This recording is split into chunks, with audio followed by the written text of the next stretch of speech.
शुक्रिया अदा करता हूँ कि आपने इतनी कीमती वक्त हमारे साथ दिया। और मुझे बहुत खुशी इस बात की को लेकर भी है कि आप सब लोग इस प्रोग्राम में शामिल हुए। एक्चुअली ये प्रोग्राम हमारे लिए बहुत इम्पॉर्टेंट इसलिए भी लगता है क्योंकि डॉक्टर, मेरे लिए specially doctor APJ Abdul Kalam को मैं बहुत सुनता, उनके वीडियोस चीज़ें फॉलो करें कि भाई एक ऐसा प्रेसिडेंट हमारे देश में हुआ था जो एजुकेशन की सिर्फ बात करता था। मैं कल मोदी साहब को सुन रहा था, प्राइम मिनिस्टर ऑफ इंडिया को, मैं कुछ बातें आपसे शेयर कर रहा हूँ। शायद मुझे लगा कि नहीं ये बात कल बोली और पहले बोलना चाहिए था। उन्होंने बोला कि अगर आप खेती करते हैं, एग्रीकल्चर करते हैं तो उसका रिजल्ट 1 साल में आता है, आपको वीट मिल जाता है, राइस मिल जाता है। और अगर आप एक पेड़ लगाते हैं तो उसका रिजल्ट 20 साल तक आप इंजॉय करते हैं फ्रूट्स के रूप में। मगर एक इंसान को पढ़ाकर एक पीढ़ी को आप बनाते हैं। कलाम साहब हमारे, जब आप पूरे स्टेटमेंट को उनको देखिए, शुरुआत वो यही कह रहे थे, शुरू से कह रहे थे कि भाई कम से कम एक बच्चे को आप पढ़ाएंगे, क्योंकि हम जितने इंसान हैं, इंसान क्योंकि लाइफ एक्सपेक्टेंसी की हाई है और हम एक रिसोर्स है। रिसोर्स हम कैसा पैदा करना चाहते हैं ये हमें सोचना पड़ेगा। हमें रिसोर्स 20,000 का चाहिए या 20 लाख का पैकेजिंग का रिसोर्स चाहिए, तभी हम क्योंकि आज शाहजान भाई को हम लोग देखते हैं, क्योंकि इनके वालिद साहब बहुत पॉपुलर बिहार के टॉप डॉक्टर में गिने जाते हैं, बहुत बड़े सोशल वर्कर है। क्योंकि इन लोगों से मिलना बड़ी मुश्किल है आज के दिन में, क्योंकि इनके पास टाइम नहीं है। इन्होंने हमें बहुत कीमती वक्त दिया, इसके लिए शाहजान भाई आपका बहुत बहुत शुक्रिया। आदिल रशीद साहब, आपका भी, ये जाने वाले शायर हैं और हमसे इनके ताल्लुकात भाई वाला है। वजह यह है कि ये हमसे अटैच जिस तरह से हुए, इनके बच्चे हमारे पास आते थे और एक चैलेंजिंग वर्क दे दिया इन्होंने, जामिया जैसे इंट्रेंस एग्जाम में क्वालिफाई कराना, ऊपर वाले ने क्वालिफाई करा दिया। तो मोर जब आप निकलते हैं रास्ते में तो अच्छे लोग मिलते हैं। आदिल रशीद साहब ने बहुत ही शानदार poem doctor APJ Abdul Kalam साहब पर बोली है। मैं ज़्यादा वक्त नहीं लूँगा, आप सभी लोगों का जो मेहमान को हमें सुनना है, तो मैं आदिल रशीद साहब से शुरू करूँगा प्रोग्राम, क्योंकि हमने डॉक्टर APJ अब्दुल कलाम साहब पर रखा है। उस पोएम से हम शुरुआत करना चाहेंगे।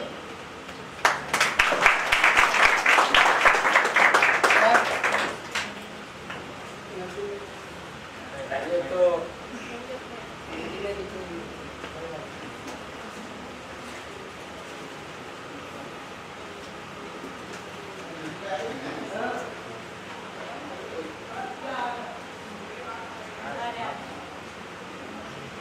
बच्चों, मेरी 2 बेटियां यहाँ से लाजमा से, और ये इनकी मेहनतों का नतीजा है। शाहीन पब्लिक स्कूल में थी और उसके बाद उन्होंने इनको यहाँ पर तालीम दी, एंट्रेंस क्रॉस किया और वो आज जामिया में हैं। तो जहाँ तक मेरा ताल्लुक़ है, मैं तो शायरी ही करता हूँ और शायरी के अलावा मुझे कुछ ज़्यादा समझ में नहीं आती है दुनिया। मैं सिर्फ शायरी तक घूमता हूँ। लेकिन अबुल जो APJ कलाम साहब का एक मकसद था तालीम को लेकर के, और वो मकसद कहीं ना कहीं सर सैयद साहब से भी जुड़ा है। सर सैयद साहब का भी मकसद जो था वो तालीम को लेकर के था। और एक हसीन इत्तेफाक है कि आज 15 तारीख है और परसों उनका भी योग पैदाइश है, सर सैयद साहब। तो एक जगह पर मैंने सर सैयद साहब का भी जिक्र किया है इसमें। आजकल एक अजब तरह की शायरी, आप लोग कोई भी चैनल खोलते हैं, किसी भी तरह से ETV हो या मुशायरा हो, अभी एक जामिया में यहाँ एक मुशायरा होगा या कहीं पर भी होता है, तो बहुत से लोग पता नहीं रिजवान साहब किस तरह की शायरी लेकर आ रहे हैं। शायरी शऊर का नाम है, वो दिलों को जोड़ने का काम करती है और वो अंधेरे और उजाले का फ़र्क बताती है कि शायरी क्या चीज़ है। शायरी ये बताती है कि ये चीज़ ख़राब है और इसका इलाज ये है, माशरे में ये बुराई है। सबसे पहले शायर की नज़र जाती है और वो उसकी निशानदेही करता है कि अगर ये ना होता तो ऐसा हो सकता था, या इसका इलाज ये है। पहले तो मैं 4 मिसरे वो पढ़ता हूँ जो मैंने ताज़ा कहे हैं और मेरे ट्विटर पर काफ़ी वो वायरल भी हो गए। तो निशाना कहीं और समझ रहे हैं लोग, लेकिन बात मैंने मकसद की कही रिजवान भाई। मैंने कहा कि तहजीब जो मिटा दें वो शेर मत पढ़ो, हिंदू मुस्लिम सभी बैठे होते हैं, हम 2 शेर पढ़ के अपना लिफाफा 50,000 का 20,000 का लेके चले जाते हैं। सवेरे जो अफसरान जो गैर मुस्लिम हैं उनको फेस करना बड़ा मुश्किल काम होता है। आप अपने नज़दीक के दोस्त देखेंगे तो वो मुस्लिम अगर आप हैं तो आपके ज़्यादा से ज़्यादा हिंदू दोस्त होते हैं, क्योंकि हम 20% हैं, वो 80% हैं। तो ये मान लेना चाहिए कि हमारे दोस्त ज़्यादा गैर मुस्लिम होते हैं। नफरतों की बात नहीं करता हूँ मैं, नफरत को जो हवा दे वो शेर मत पढ़ो, नफरत को जो हवा दे वो शेर मत पढ़ो, तहजीब जो मिटा दे वो शेर मत पढ़ो। ये मेरा देश प्यार के रिश्तों से है बधा, जो देश को जला दे वो शेर मत पढ़ो, जो देश को जला दे वो शेर मत पढ़ो। कोई पढ़ता है तो ओवैसी के खिलाफ, मैं बहुत मेरा मन दुखी होता है। कभी कभी मेरे भी मोबाइल में एक भला है जिसे यूट्यूब के नाम से कहते हैं। वो भला ये है कि आप कुछ भी देख सकते हैं, खराब से खराब, अच्छे से अच्छा। एक बार मैं ऐसे ही होते होते कोई शायर था तो मैंने कवि सम्मेलन देखना शुरू कर दिया। मुझे देखकर हैरत हुई कि साहब हम तो कुछ भी बुरा नहीं कहते, वहाँ जितना उसका जवाब वहाँ दिया जाता है। तो शुरुआत कहीं से होगी तो रद्द अमल कहीं ना कहीं से आएगा। मैंने एक शेर कहा था कि बदन पे जख्मों की फसलें हैं उसका रद्द अमल, बदन पे जख्मों की फसलें हैं उसका रद्द अमल। तुझे जो शौक था जहनों में खार बोने का, तो किसी के दिमाग में कांटे ना बोइए, वहाँ तालीम बोइए, वहाँ शऊर बोइए, वहाँ पे अच्छे बुरे की पहचान बोइए, ताकि वो आदमी, वो बच्चा जो आज एक पौधा है। यहाँ मेरे बहुत सारे छोटे छोटे बेटे जैसे हैं, भाई तो नहीं कह सकता कि मैं उनपे तुमसे बहुत बड़ा हूँ, 51वें साल में चल रहा हूँ, तो जाहिर सी बात है कि आप मुश्किल से 22 साल के होंगे। आप में से कोई IAS बनेगा, कोई IPS बनेगा, कोई PCS होगा, कोई डॉक्टर होगा, कोई इंजीनियर होगा, कोई टीचर होगा, प्रोफेसर होगा, इन्हीं सब में से बनने हैं। आज आप लोगों को कोई नहीं गर्दानता है, लेकिन मैंने एक शेर कहा था कि आज पौधा हूँ तो सब रिश्ते हैं मुझसे बेखबर। आज एक पौधा जो होता है उसे एक मुर्गी भी चोंच मारकर बर्बाद कर देती है, उसको बहुत तहफ़्फ़ुज़ की, बहुत हिफाजत की ज़रूरत है। रिजवान खान साहब प्लाज्मा के ज़रिए वो हिफाजत फरमा रहे हैं, जहन साजी कर रहे हैं लोगों की, उनको तालीम के क्षेत्र में आगे बढ़ा रहे हैं। मैं बहुत शुक्रगुजार हूँ कि रिजवान साहब की कोशिशों से आज मेरी बेटियाँ जो हैं वो जामिया में हैं और मुस्तक़बिल में वो कुछ ना कुछ बन के वहाँ से निकलेंगे। तो रिजवान साहब के लिए जरा क्लैपिंग होनी चाहिए। तालीम के सबसे मैदान में सिर्फ तालीम ही ज़रूरी है, बाकी कुछ नहीं है। तालीम से आप सब कुछ हासिल कर सकते हैं, सब कुछ से तालीम कभी हासिल नहीं कर सकते। मैंने जो शेर कहा था उसके बाद मैं कलाम साहब का जो भी एक नज़्म है वो पढ़ूंगा। वो शेर ये है कि आपका हौसला बढ़ाने के काम आएगी। वो शेर वो हौसला इसलिए बढ़ाएगा कि आप ये मत सोचो कि आज आपकी हिफाजत करने वाले लोग नहीं हैं, आज आपकी तहफ़्फ़ुज़ करने वाले लोग नहीं हैं, आज आपको बहुत ज़्यादा रिस्पेक्ट से देखने वाले लोग नहीं हैं। वो सोचते हैं ये क्या करेगा, वो क्या करेगा।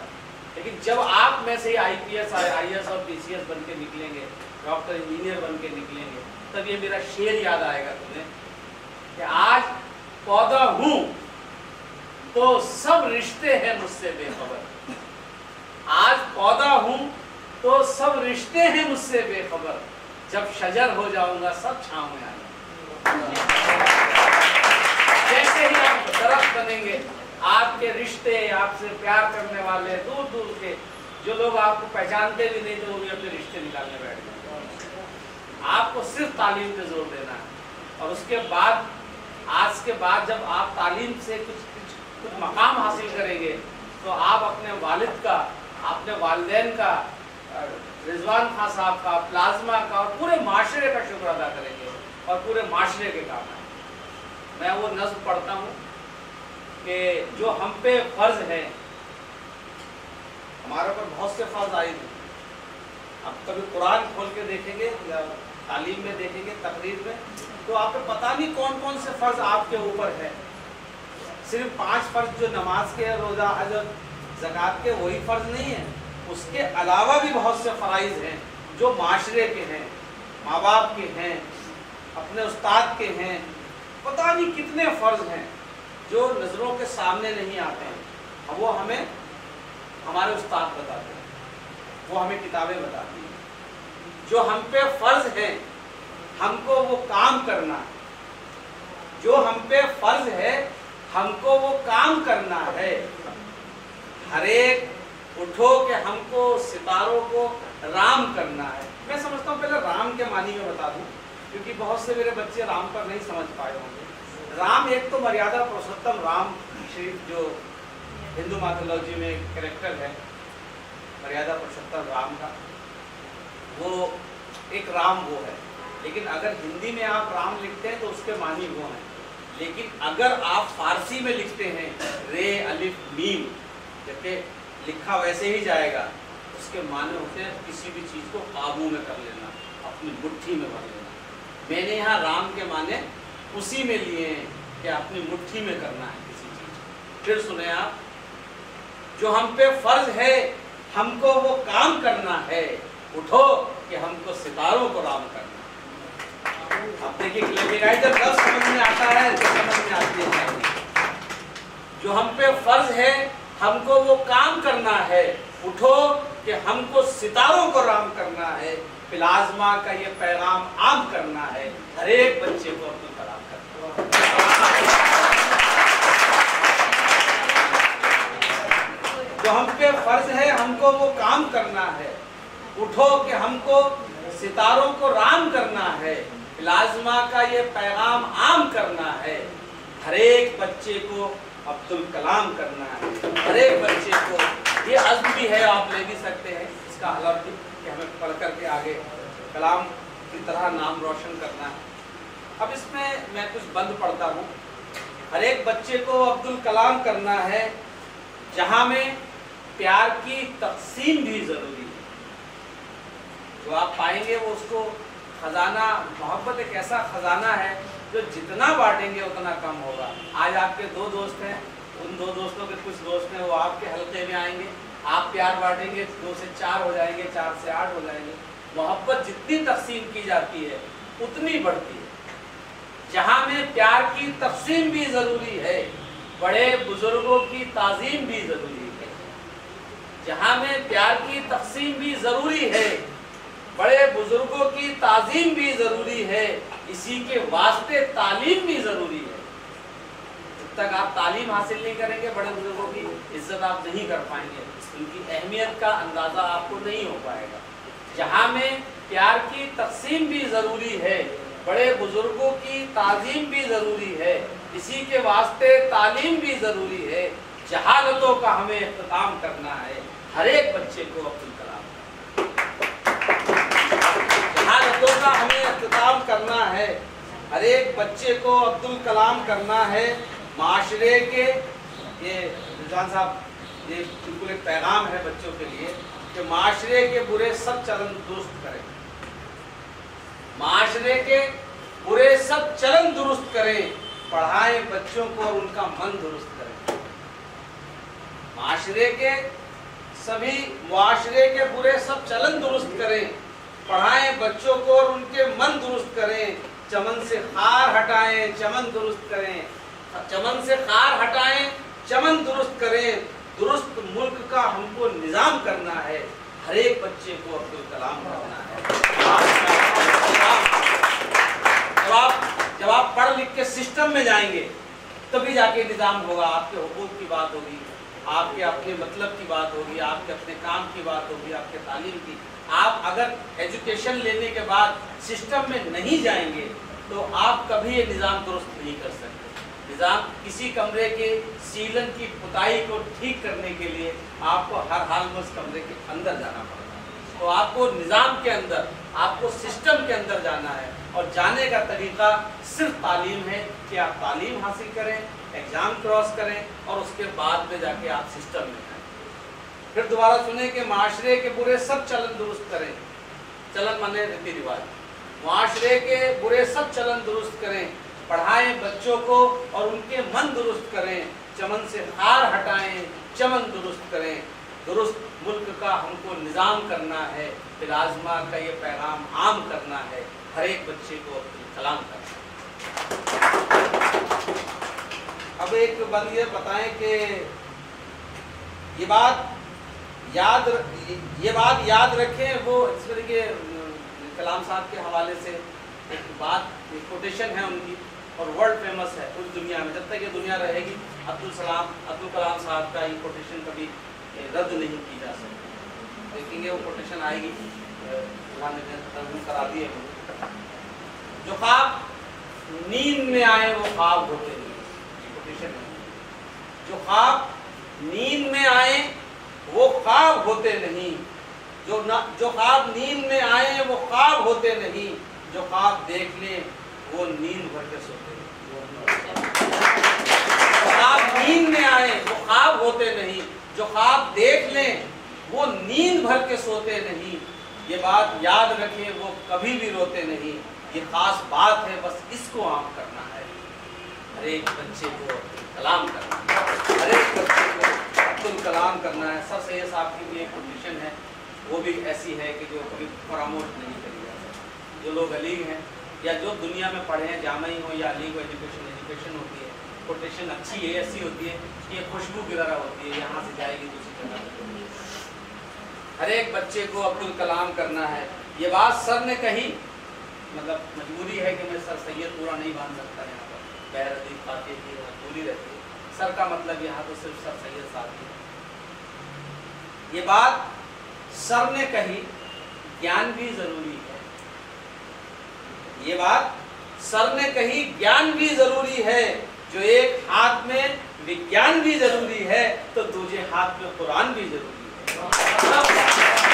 ये बात सर ने कही, ज्ञान भी जरूरी है।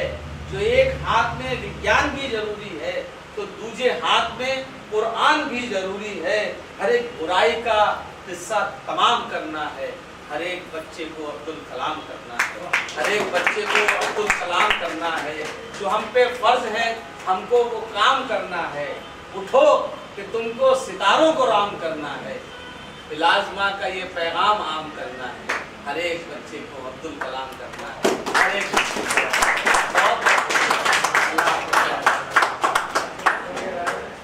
हमारे मेहमान साहिब साहब टाइम्स ऑफ इंडिया आइए आइए।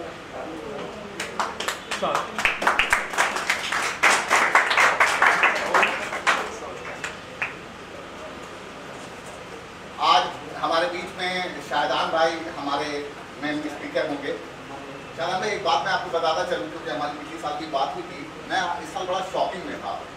हमारे 7 के करीब बच्चे लॉ निकाले और उनमें से जो एडमिशन लिया सिर्फ वो एक बच्चे, सिर्फ एक बच्चे। क्योंकि इस बार हम लोगों का लॉ पर बहुत फोकस था, लीगल एप्टीट्यूड के स्पेशलाइज्ड टीचर रखा हमने। तो कहीं ना कहीं मुझे ऐसा लगा यार कि बच्चों में अवेयरनेस की बहुत कमी। और इस बार की हमारा न्यू बैच है, इसमें कुछ बच्चे हैं। मैंने ये सोचा कि शायद आप, क्योंकि आपने पिछले साल भी हमसे हमारी बात हो रही थी, तो मोटिवेशन ज़रूरत है इनको। क्योंकि भाई लॉ बहुत बड़ा मुश्किल से निकलता है और निकाल के छोड़ देना। जैसे ये बच्ची है जिसने लॉ में एडमिशन लिया, और आज हमने कोशिश की कि अच्छा होता क्या है कि बच्चे पढ़ते हैं, कनेक्टिविटी टूट जाती है। तो 3 बच्चे हमारे लॉ में हैं, तो इनको हमने स्पेशली बुलाया है। पहले तो हम आपके थ्रू भाभी और आप दोनों ये सम्मानित नहीं कर देते हैं पहले लोग अवार्ड से, और ये तीनों बच्चे लॉ में ही हैं जामिया मिलिया में। तो मैंने से कहा कि शाहजान भाई एक बेहतरीन आदमी है, आपको एक मुलाकात करवाते हैं, कहीं ना कहीं फ्यूचर में आपको काम आएगा। इसमें फर्स्ट ईयर के बच्चे, सेकेंड है, थर्ड। तो आयशा से मैं शुरुआत करता हूँ। आयशा भाभी आइएगा।